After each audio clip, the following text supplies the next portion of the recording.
آگے ایک اور واقعہ عرض کرنا چاہوں گا۔ حضرت سیدنا حکیم لقمان حکیم رحمۃ اللہ علیہ تنہائی میں دیر تک بیٹھے رہتے۔ ان کا آقا ان کے پاس سے گزرتا تو کہتا، اے لقمان، تم اتنی دیر تک تنہا بیٹھے رہتے ہو، اگر لوگوں کے ساتھ بیٹھو تو کچھ دل لگ جائے گا۔ حضرت سیدنا حکیم لقمان فرماتے ہیں کہ طویل تنہائی سے غور فکر میں زیادہ سمجھ بوجھ پیدا ہوتی ہے، اور لمبی فکر راہ جنت کی رہنمائی کرتی ہے۔ سبحان اللہ، کتنا پیارا پیغام دیتے ہیں۔ وہ فرماتے ہیں طویل غور و فکر کرنا وہ سمجھ بوجھ میں اضافہ کرتا ہے۔ اگر طویل لمبی فکر کی جائے اور اس سے راہ جنت کی راہیں مل جاتی ہیں، وہ جنت کا راستہ مل جاتا ہے۔ سبحان اللہ، ہمیں ان چیزوں پہ غور کر لینا چاہیے۔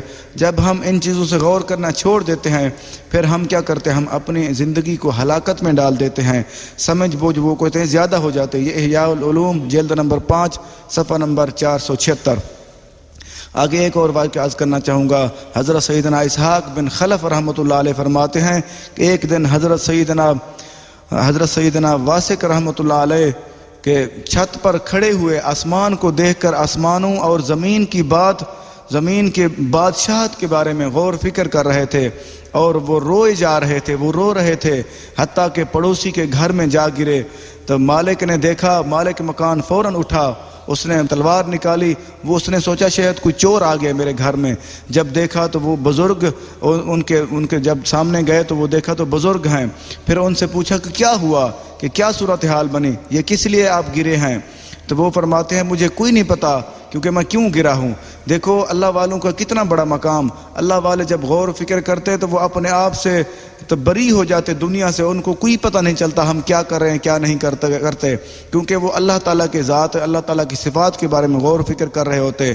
وہ جب وہ چھت گرے تو آپ رحمۃ اللہ علیہ مجھے نہیں معلوم، وہ فرماتے ہیں مجھے کوئی پتہ نہیں ہے، دیکھ رہے ہوتے ہیں کیا کریں، کیا دیکھ رہے ہیں کیا نہیں دیکھ رہے۔ اللہ والوں کا کتنا بڑا مقام تھا کہ غور و فکر کرتے، اپنے آپ کو بھی بھول جاتے۔ آگے میں کچھ اولیاء اللہ کے قول پیش کرنا چاہوں گا غور و فکر کے بارے میں۔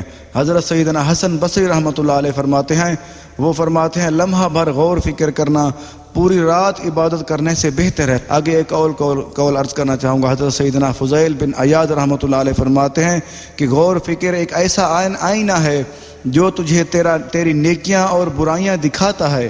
وہ فرماتے ہیں کہ ایک غور و فکر ایسا آئینہ ہے، ایسا شیشہ ہے جیسے ہم شیشے میں اپنا منہ دیکھتے ہیں یا اپنی کسی چیز کو دیکھتے ہیں، غور و فکر ایک ایسا آئینہ ہے، ایسا شیشہ ہے جس سے ہمارے اندر کی برائیاں ہمیں نظر آتی ہیں۔ ہم جب غور و فکر کرتے ہیں تو ہمارے سامنے آ جاتی ہیں کہ ہم نے کیا برائیاں کی ہیں، کیا غلطیاں کی ہیں، اور جب غور و فکر کرتے ہیں ہمارے پاس وہ جو اچھائیاں نیکیاں وہ بھی سامنے آ جاتی ہیں۔ وہ آئینہ ہے، وہ ہر چیز دکھا دیتا ہے۔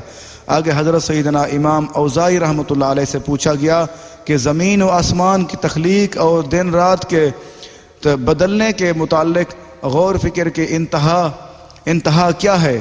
تو وہ فرمانے لگے انتہا یہ ہے کہ ہم اس کو دیکھ کے ان پہ عمل کریں، جو اللہ تعالیٰ کے نظام ہیں اس پہ عمل کریں تو پھر ہمارے کام صحیح ہوں گے۔ آگے ایک اور قول عرض کرنا چاہوں گا۔ سیدنا ابراہیم بن ادھم رحمۃ اللہ علیہ کا ان سے کہا گیا کہ آپ رحمۃ اللہ علیہ بہت طویل غور و فکر، لمبا غور و فکر کرتے ہیں، تو آپ رحمۃ اللہ نے فرمایا غور و فکر عمل کا مغز ہے۔ سبحان اللہ، وہ فرماتے ہیں جو انسان غور و فکر نہیں کرتا اس کے عمل کا مغز وہ ختم ہو جاتا ہے، عمل کی بنیاد ختم ہو جاتی ہے، کیونکہ جیسے ہمارا دماغ ہے، ہمارا دماغ جسم کا بادشاہ ہے۔ اگر ہم غور و فکر کریں گے تو ہم سمجھ لیں کہ عمل کا بادشاہ ہمیں مل گیا، اگر غور و فکر نہیں کریں گے تو ہمارے عمل کا بادشاہ ہمیں نہیں ملے گا۔